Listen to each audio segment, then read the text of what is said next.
अमर astrology में आपका स्वागत है दोस्तों। मैं हूं अमर सिंह चौहान। आज हम एक आध्यात्मिक विषय पे बात कर रहे हैं। बात थोड़ी ज़्यादा आध्यात्मिक और सिद्ध पुरुषों की वाणी जो होती है उसकी बात कर रहे हैं।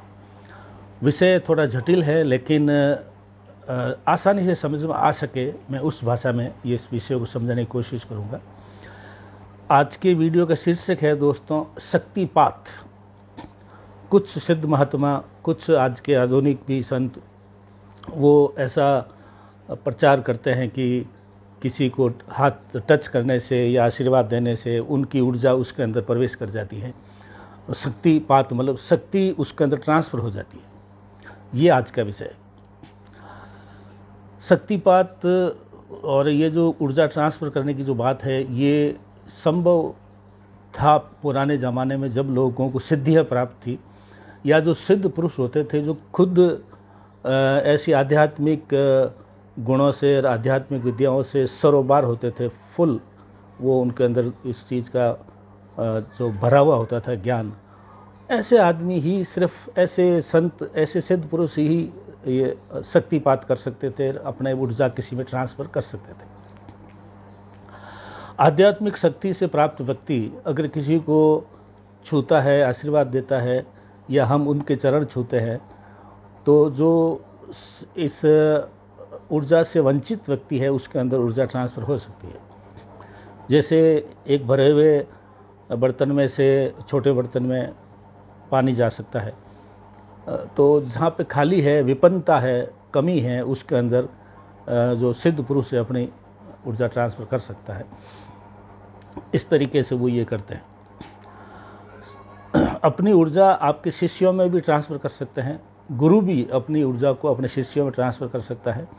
और जैसे गुरु के बारे में बताया गया है कि गुरु संत महात्मा गृहस्थी व्यक्ति को हमेशा ग्रस्त व्यक्ति को ही गुरु बनाना चाहिए, जो आध्यात्मिक लेवल में आपसे बहुत ज़्यादा ऊपर हो। संत महात्मा को गुरु सिर्फ उन्हीं लोगों को बनाना चाहिए जो आगे जाके संत या उस प्रकार के कोई पद पे बैठने के इच्छुक हो। बाकी गृहस्थी व्यक्ति को संत महात्माओं के उस चक्कर में नहीं पड़ना चाहिए।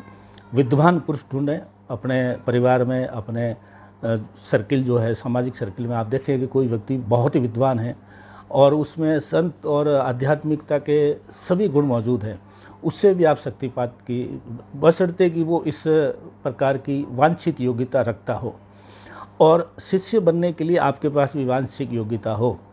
ट्रांसफ़र कभी जो होता है वो जो है शक्तिपात करने वाला और शक्ति प्राप्त करने वाला, दोनों के गुणसूत्र और उनकी चीज़ें मिलनी चाहिए।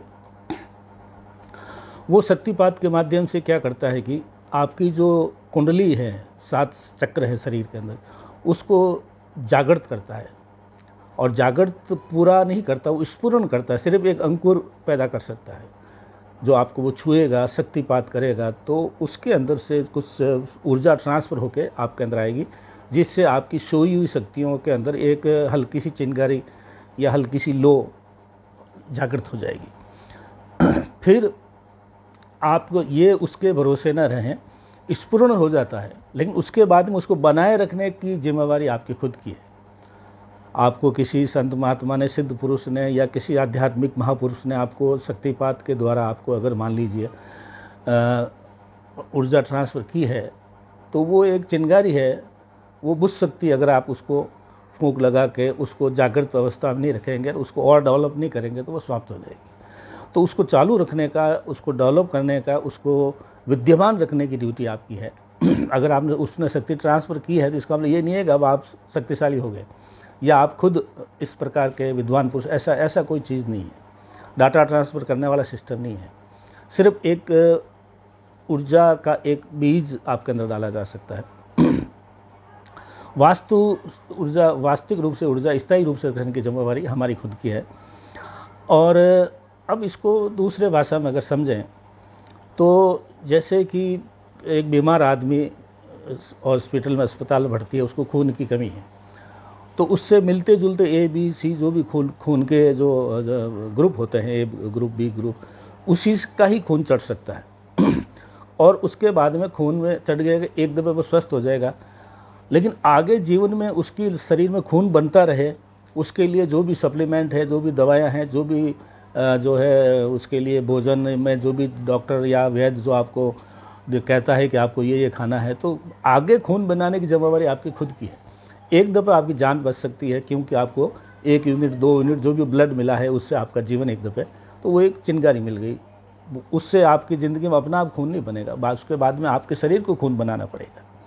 जैसे आप बेरोज़गार आदमी, आपसे बैंक से आपने लोन लिया किसी छोटे रोज़गार के लिए या किसी धंधे के लिए, अगर आपने उसने मौज करी, उड़ा दी, पैसे को दुरुपयोग कर दिया, तो वो तो रंग चढ़ जाएगा।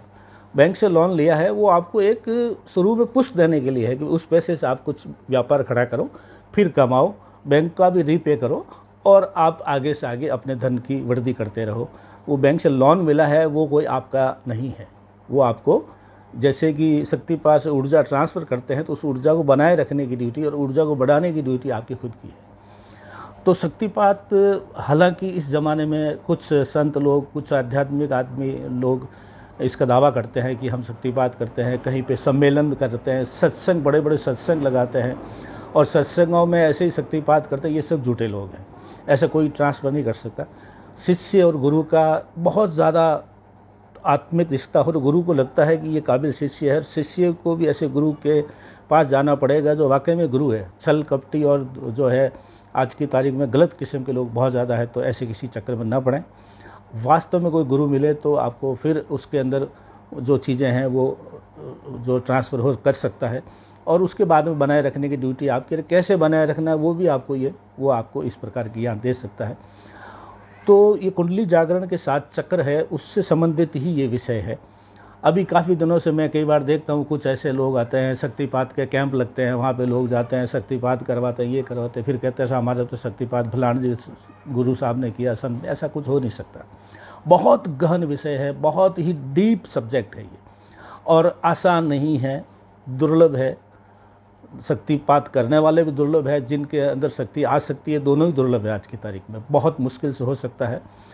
तो गहन अध्ययन करने के बाद में गुरु का चयन करें या संत सिद्ध पुरुष का चयन करें, देखें सिद्ध पुरुष है या नहीं है, उसके बाद में आपसे जो है उसमें शक्तिपात होना नहीं होना ये बात की बातें हैं। पहले अपना खुद का फील्ड तैयार करें कि अब जो शक्तिपात देने वाला व्यक्ति है वो और आपकी ऊर्जा मिले। जब ये चीज़ें ट्रांसफर होती है फिर उसको आगे बनाए रखने का, करने का, सब इस आपके अंदर भी योग्यता होनी चाहिए। शिष्य भी योग्य होना चाहिए, गुरु भी योग्य होना चाहिए। तो अगर कोई ऐसा सिद्ध पुरुष मिल जाए तो ये संभव है। हालांकि आज के ज़माने में नगण्य से लोग ऐसे बचे हैं, लेकिन ऐसा नहीं है कि धरती ने बीज चुरा लिया है, हो सकता है। ललक आपके अंदर होनी चाहिए जो है शिष्य बनने की, और ललक आपके अंदर होना चाहिए उचित गुरु को या उचित सिद्ध पुरुष को ढूंढने की, उसका शिष्यत्व प्राप्त करने की, उसके प्रति आदरणीय रहने की। इसलिए जो है पहले आप देखा होगा पुराने गुरु लोग जो है हर एक को चरण नहीं छूने देते थे, क्योंकि चरण छूते ही शक्ति ट्रांसफर होने शुरू हो जाती है। तो गलत किस्म का आदमी के भी शक्ति ट्रांसफर हो सकती है। इसलिए ये चीज़ें बहुत गहन है, लेकिन फिर भी शक्तिपात का लाभ लिया जा सकता है। योग्यता आप में हो, देने वाले में भी हो और प्राप्त करने वाले में भी हो। आज का विषय बहुत गहन आध्यात्मिक विषय है, लेकिन कुछ लोगों ने मुझे काफ़ी समय से ये कहा है कि ऐसा कुछ बनाइए, तो मैंने आज ये बनाने का उचित समझा। दोस्तों, अमर एस्ट्रोलॉजी को आज इतना ही। लाइक करें, सब्सक्राइब करें, दोस्तों मित्रों को भी इससे जोड़ें, जिससे हम और भी अच्छी वीडियो बना करके आपकी सेवा